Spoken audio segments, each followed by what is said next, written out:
Today I'm going to take you through a really cool way to enhance your lead lines and guitar solos with a very unique flavor, and it's a pretty darn easy concept to grasp and get under your fingers. So grab your guitar and let's jump in.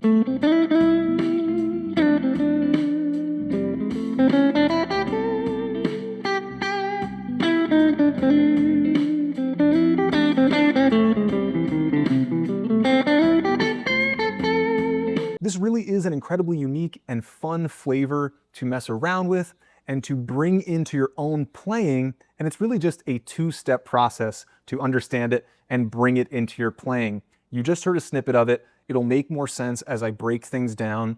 I most commonly associate this flavor, this style, with Jerry Garcia. However, I'm not the best impersonator of Jerry Garcia, of the Grateful Dead, but you might see what I'm talking about as we go through things.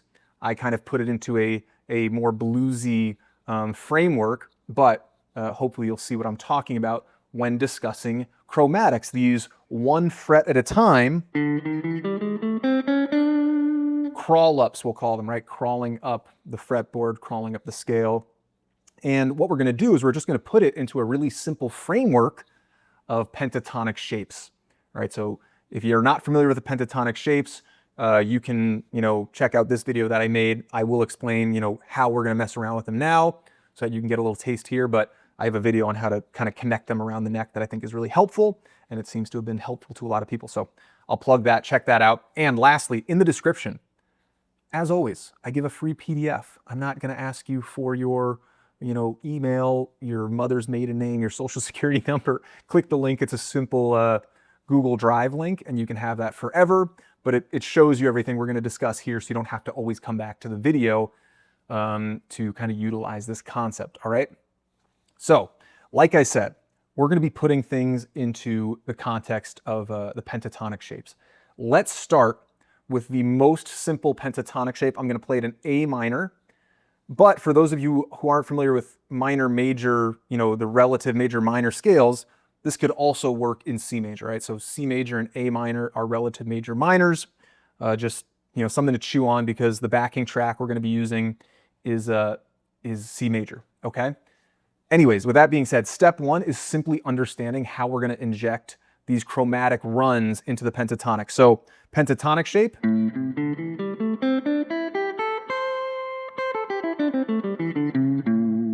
That's the shape we're going to start with.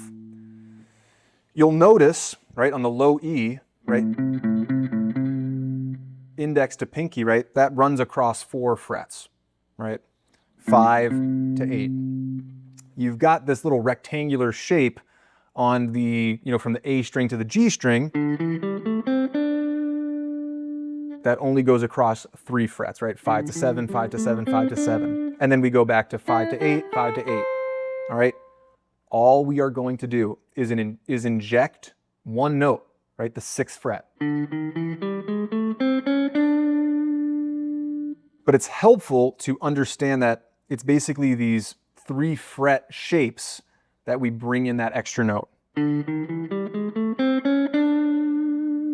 So when I'm looking at this, that stays, unchanged. All right? Similarly, I'm going to expand us beyond that shape and show the, the shape that's, up the fret and the shape that's down the fret, right? The shape that goes directly below it and the shape that's directly above it. We'll start with the shape above it.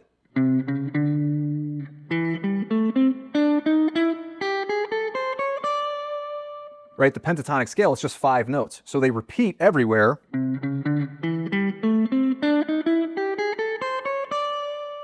And I'll show you the, kind of skeleton shape over here, and I'll show you the chromatic shape over here. But you can see, same thing, we're just filling in. This would usually be that, 3-note piece. And we're just filling in that middle fret.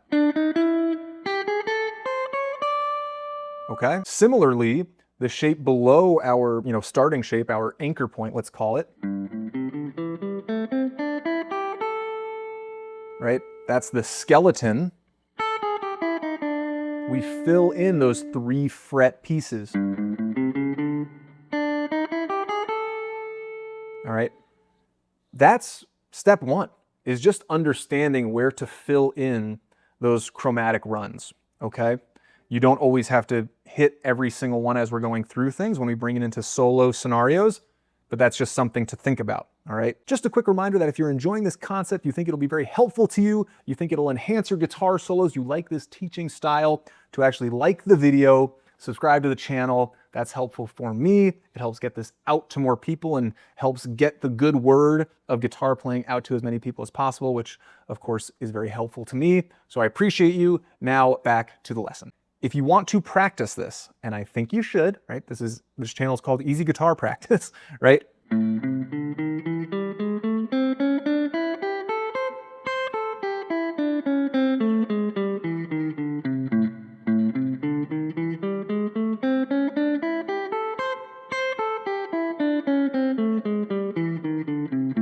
Yeah, I did 2 reps, right?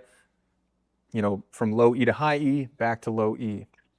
You can stay in one shape for 5 reps, go up, you know, to the shape, you know, higher on the fretboard for 5 reps, go down for 5 reps. You can start at that lower shape and work your way up. Set a timer, you know, 5 minutes, and just kind of one to the next, back down to the next, to the next, to the next. You can do 2 minutes on one, 2 minutes on the next, 2 minutes on the next. Whatever you've got to do to really bake it under your fingers, those positions where you're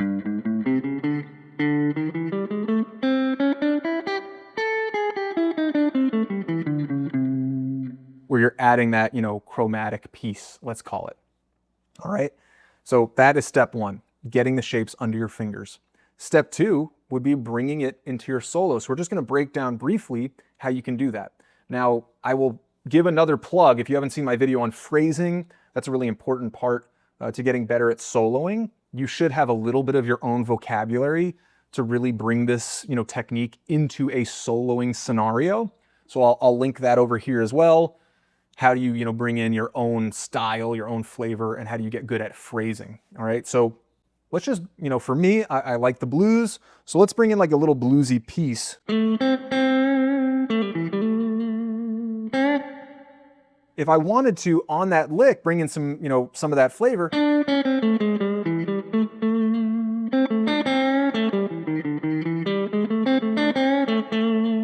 Notice how I'm hitting those notes. Now, that's a part of the blues scale, right? As is this. So it works really nicely in a blues scenario. However, that would not traditionally be seen inside of a blues scale. But if it's just a passing note,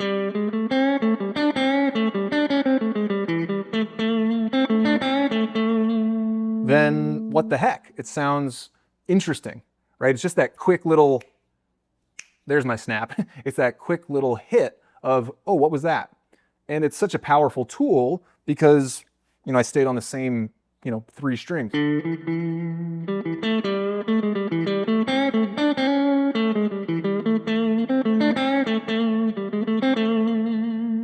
Right? And I'm hitting that note that is not commonly seen in a blues, you know, solo.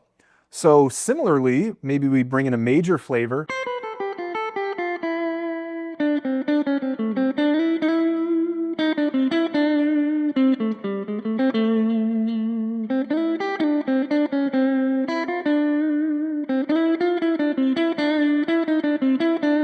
Right?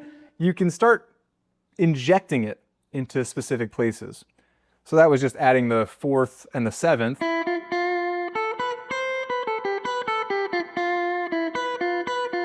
Those 2 notes right there to bring in the major flavors, and then using those chromatics. Obviously, I'm so inherently blues focused that sometimes those elements just kind of sneak their way in. But that's really how you start bringing it in, is you recognize your own patterns. So again, if you're like me, you like the blues, we'll sneak in the little chromatic pieces as you're, you know, soloing, as you're noodling, right? Noodling is not always the worst thing. And I'll show you in just a second how, you know, I'm kind of doing things, and I'll show you a little solo so you can hear how it's happening. Oftentimes it is quick.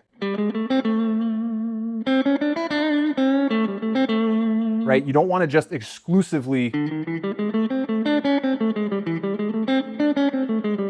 right? That gets pretty monotonous and a little bit boring, but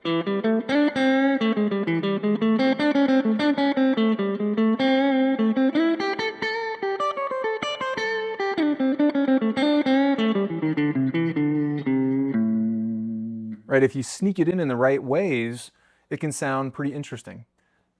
Always, my last note is that when you are soloing,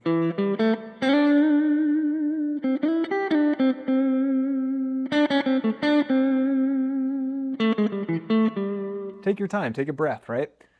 Enjoy that this gives you that kind of element of speed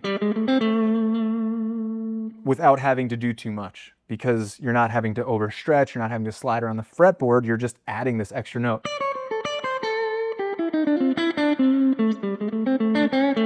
Right, so it can give you a little essence of speed, even if you are not really accustomed to playing super fast around the neck, okay? So grab the PDF, because in there, you'll see the difference between the skeleton shapes that I just showed you and the chromatic pieces inside of them. And stick around to check out my little solo over this C major progression that you guys can all use. All right, so I'll link the backing track right above above me right here as well, so that you can use it and enjoy this little concept. Let me know if you have questions or clarifications. I recognize I kind of just went through things, and have at it. Right? But just things to chew on that I think are helpful. Like and subscribe if you found this to be a helpful video. And thanks so much for stopping by. I will see you on the next one.